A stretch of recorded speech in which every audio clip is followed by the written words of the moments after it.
قرآن پاک میں اللہ تعالیٰ نے فرمایا وَمَا خَلَقْتُ الْجِنَّ وَالْإِنسَ إِلَّا لِيَعْبُدُونِ، جنات اور انسانوں کو میں نے صرف اپنی عبادت کے لیے پیدا کیا ہے۔ جس چیز کو جس مقصد کے لیے بنایا گیا ہے اسی مقصد پہ اس کو عمل کرتے رہنا چاہیے۔ جہاں وہ چیز اپنے مقصد پر عمل چھوڑ دیتی ہے تو پھر وہ کباڑ کے قابل ہو جاتی ہے۔ کوئی مشین اگر گھر پر لائے ہوں، مسالہ پیسنے کی مشین، مکسر، اگر وہ اپنا کام نہیں کر رہی ہے تو پھر وہ مشین گھر میں رکھنے کے قابل نہیں ہوتی۔ واشنگ مشین کپڑے دھونے کے لیے استعمال کی جاتی ہے، اور اگر وہ کپڑے دھونا ہی چھوڑ دے تو وہ اپنا مقصد چھوڑ چکی ہے، اب اس کی جگہ بھنگار میں یا کباڑ خانے میں ہی ہوتی ہے۔ انسان جب اپنی زندگی کا مقصد بھول جاتا ہے تو پھر اس کی بھی دنیا میں رہنے کا کیا حاصل ہے؟ اللہ تعالیٰ نے جس مقصد کے لیے اس کو بنایا تھا، اب یہ مشین اس مقصد پہ نہیں چل رہی ہے تو پھر اس کے لیے جہنم کا ایندھن تیار ہے، جہاں پر اس کو ہمیشہ کے لیے بھیج دیا جاتا ہے۔ عزیزان گرامی وقار، میں ایک بات آپ سے عرض کرنا چاہوں گا۔ اللہ کے نبی صلی اللہ تعالیٰ علیہ وسلم نے اسی لیے بار بار ہمیں تنبیہ فرمائی کہ جو چیز ہمیں ہمارے مقصد سے پھیرتی ہے وہ کون سی چیز ہے، کس لیے انسان غافل ہوتا ہے اور کیوں بھٹک جاتا ہے، کون سی چیز ہے؟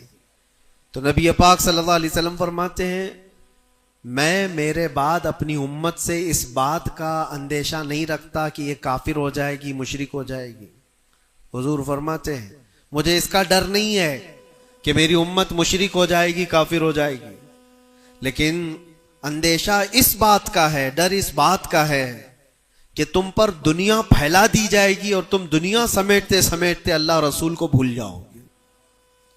آج یہ پوزیشن پر جو مسلمان آیا ہوا ہے، امت مصطفیٰ کی یہی حالت ہے کہ دنیا اس قدر حاوی ہے کہ وہ اپنے آرام اور سکون کو چھوڑنا نہیں چاہتا۔ جو کمفرٹ زون میں جینے کا عادی ہو گیا ہے اسے آج مشکلات کا سامنا کرنے کی ہمت نہیں ہے۔ آج میں محسوس کرتا ہوں میرے عزیزوں، جب رسول پاک صلی اللہ تعالی علیہ وسلم کی عزت کی بات پر، قرآن پر، اسلام پر، دین پر اور اللہ کی ذات پر حملے ہوں تو لوگ آئیں کائیں کرتے رہتے ہیں، ابھی اپنے دائیں بائیں دیکھتے رہتے ہیں کہ میری سیفٹی کتنی ہے، میری سیکیورٹی کتنی ہے۔ چھوٹے سے لے کر بڑا آدمی ہر ایک یہ سوچتا ہے کہ خواہ اس مسل میں اپنا سر کیوں رکھنا، کیوں اپنی جان کو جوخم میں ڈالنا ہے، میرے بھی بیوی بچے ہیں اور سب مشکل میں پڑ جائیں گے۔ یہی دنیا میں کمفرٹ زون میں جینے کی خواہش اس کو بزدل بنا دیتی ہے اور اپنے راستے سے اسے ہٹا دیتی ہے۔ کبھی کبھار یہ بھی تو سوچا ہوتا کہ بیوی بچے اور گھر بار اور جائیداد اور بزنس صرف ہمارے نہیں، صحابہ کے بھی تھے، جو رسول پاک صلی اللہ تعالی علیہ وسلم کے سچے غلام ہیں۔ ان کی بھی جائیدادیں تھیں، ان کے بھی مال و اولاد تھے، ان کی بھی بیوی بچے، لیکن کبھی عظمت مصطفیٰ اور دامن مصطفیٰ کے بیچ دنیا کی کسی چیز کو انہوں نے کبھی آنے نہیں دیا ہے۔ ہم ساری چیزوں کو پہلے مقدم رکھتے ہیں کہ کیا ہوگا۔ میرے عزیزو، ایک صحابی رسول کی بات اگر عرض کروں، ابو دحدہ، ایسے مالدار صحابی تھے جن کا باغیچہ پورے مدینے میں سب سے قیمتی باغیچہ تھا، سب سے قیمتی باغیچہ تھا، اور ان کے باغیچے کی کھجوریں سب سے مہنگی کھجوریں۔ ابو دحدہ کے باغیچے کی شہرت تھی مدینے میں، مسجد نبوی میں بیٹھے ہوئے تھے۔ حضور پاک صلی اللہ تعالی علیہ وسلم کے پاس ایک مسئلہ آیا تھا، ایک یہودی کا اور ایک مسلمان کا، ایک دوسرے صحابی کا۔ اس یہودی کے اور مسلمان صحابی کے درمیان جو مسئلہ وہ تھا ایک درخت کو لے کر کے، کھجور کی درخت وہ یہودی کے آنگن میں تھا جس کی کھجوریں اس صحابی کے گھر پہ گر جاتی تھی۔ انہوں نے خریدنے کے لیے کہا، وہ دینے کو راضی نہیں تھا۔ یا اس طرح کا ایک مسئلہ اور بھی ہے، اللہ کے نبی صلی اللہ تعالی علیہ وسلم نے رغبت دلائی، کوئی ہے جو یہ ایک درخت خرید کر کے میرے اس صحابی کو دے دے، اسے میں جنت کا باغیچہ دوں گا۔ تو اس وقت ابو دہدہ کھڑے ہوئے، کہا یا رسول اللہ صلی اللہ تعالی علیہ وسلم، میں سودا کروں گا اس یہودی سے۔ ایک ہی درخت تھا اس کے آنگن میں۔ اس سے کہا کہ کتنے میں تو یہ درخت بیچے گا؟ میرے نبی کی بات ہے، حضور کا فرمان ہے، میں خریدوں گا۔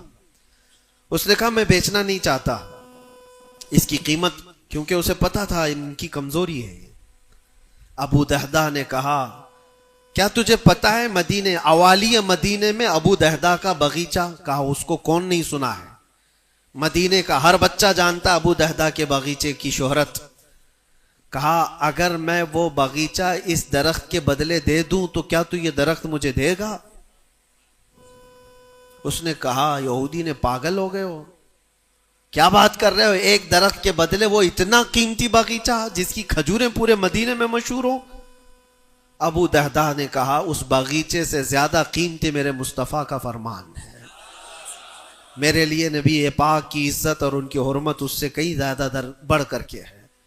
اس یہودی نے کہا کون نہ کہے گا سودا، اگر تم صحیح میں مجھ سے مذاق نہیں کر رہے ہو تو ابھی میں یہ درخت دیا اور باغیچہ دو۔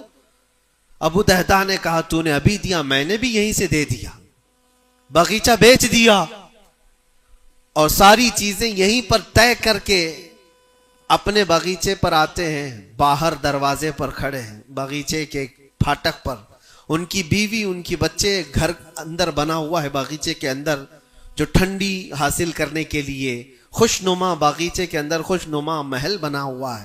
دروازے کے باہر سے ابو دہدہ پکارتے ہیں یا ام دہدہ اپنی بیوی کو، باہر آ جاؤ، باہر آ جاؤ اپنے بچوں کو لے کر۔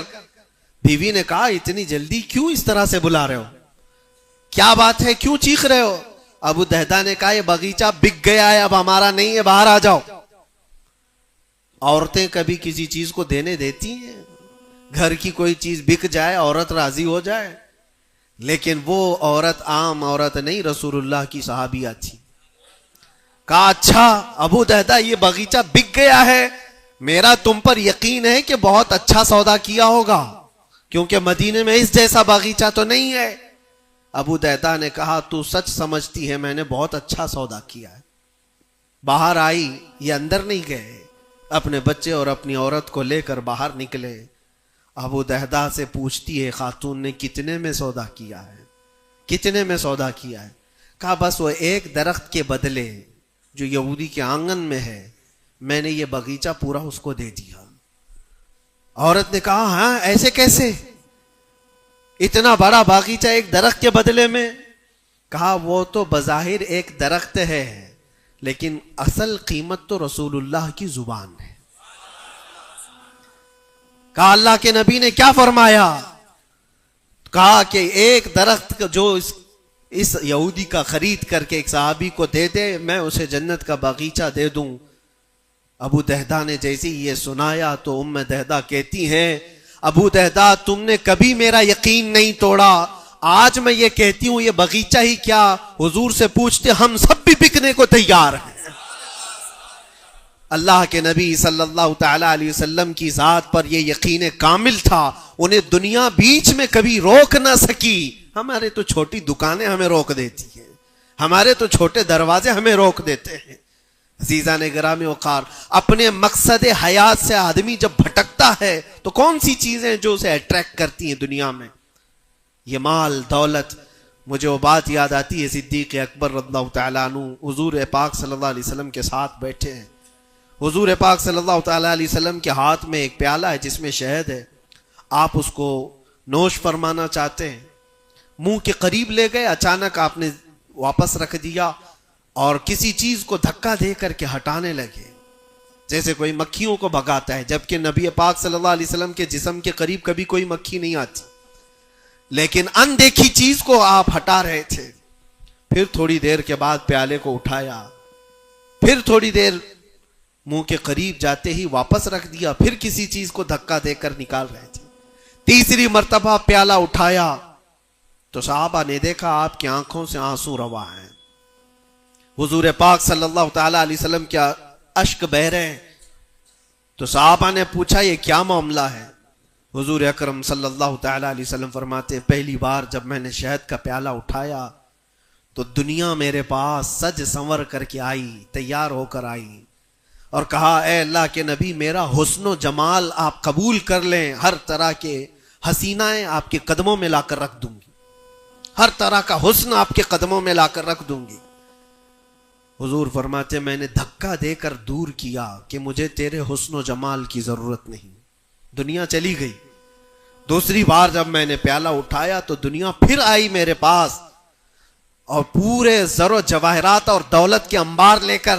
دنیا نے کہا اے اللہ کے نبی یہ قبول کر لیں، آپ کے قدموں میں سونے کے محلات اور جواہرات سجا دیے جائیں گے. حضور پاک صلی اللہ علیہ وسلم فرماتے میں نے اس کو بھی دھکا دے کر دور کیا. نہ تیرے حسن و جمال کی طرف میں رغبت کروں گا، نہ تیرے دولت و مال کی طرف، مجھے اس کی بھی حاجت نہیں. تیسری بار بہت امپورٹنٹ چیز میں عرض کر رہا ہوں، جو کہنا چاہتا ہوں توجہ سے سنیں.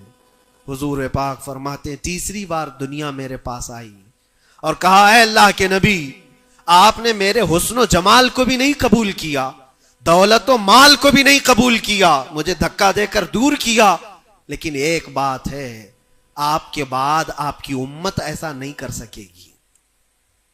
وہ دولت و مال اور حسن و جمال کی طرف بھاگے گی اور آپ کو چھوڑ دے گی.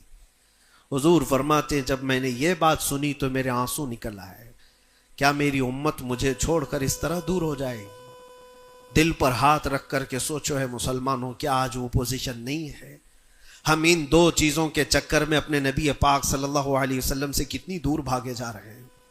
تم نے کبھی راتوں کو تصور کر کے دیکھا کہ کتنی راتیں ایسی آئی کہ میں نے اپنے مصطفیٰ کو یاد کیا ہے، تنہائی میں اپنے حبیب کو یاد کیا ہے.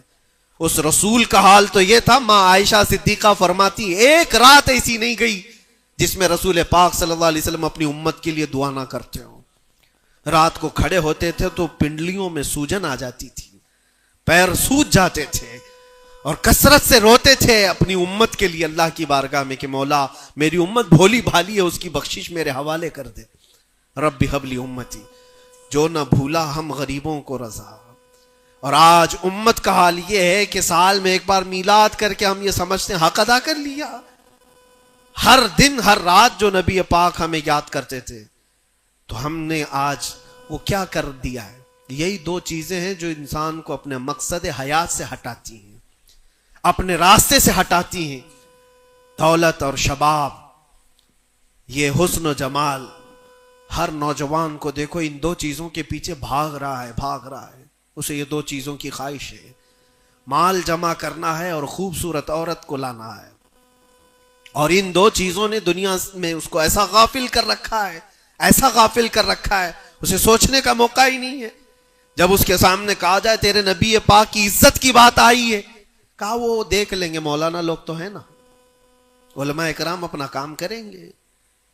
کل قیامت کے دن کیا منہ لے کر کے حضور کی بارگاہ میں کھڑے ہوگے؟ کس منہ سے حضور کی بارگاہ میں کھڑے ہوگے کہ میری سفارش فرما دیں اے اللہ کے نبی؟ کس منہ سے حضور کی بارگاہ میں آئیں گے کہ اے اللہ کے نبی میری شفاعت کر دیں؟ کیا اس بات کا احساس نہیں ستاتا کہ اللہ کے نبی اگر مجھے پوچھیں تو اسی جگہ سے آتا ہے جہاں روز مجھے گالیاں دی جاتی تھی اور تو سن کر کے کباب کھایا کرتا تھا، تو روزانہ اپنی مستیوں میں مست تھا. اٹھو وہ گر نہ حشر نہ ہوگا پھر کبھی، دوڑو کہ زمانہ چھال اپنی چل گیا. آج تمہیں میں جگانے آیا ہوں اور بیدار کرنے آیا ہوں. زندگی کا مقصد یہ تھا کہ اللہ اور اس کے رسول کو راضی کرو، نہ یہ کہ تم دنیا کو راضی کرنے کے چکر میں اپنے اللہ اور اس کے رسول کو بھول گئے. ان نوجوانوں سے میں کہتا ہوں جو رات بھر تم اپنے دوستوں کے لیے گزارتے ہو، تم اپنے ماں باپ کو چھوڑ کر کے چلے جاتے ہو اور ان دوستوں کے چکر میں اپنا مال بھی بہایا، وقت بھی گنوایا، لیکن حاصل کیا ہوا پتہ ہے؟ قرآن میں 19ویں پارے میں اللہ تعالیٰ فرماتا ہے بہت سارے ایسے لوگ ہوں گے جو صرف اس لیے دوزخ میں جا رہے ہوں گے کہ ان کے دوست برے تھے. یا ویلتا لیتنی لم اتخذ فلانا خلیلا، وہ پکارے گا اے کاش میں فلاں کو دوست نہیں بنایا ہوتا تو آج دوزخ میں نہیں جا رہا ہوتا.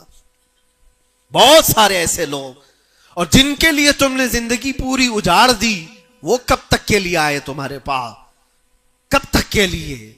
کیا تمہارے جنازے کے کندھا دینے کے بعد ختم ہو گئی بات؟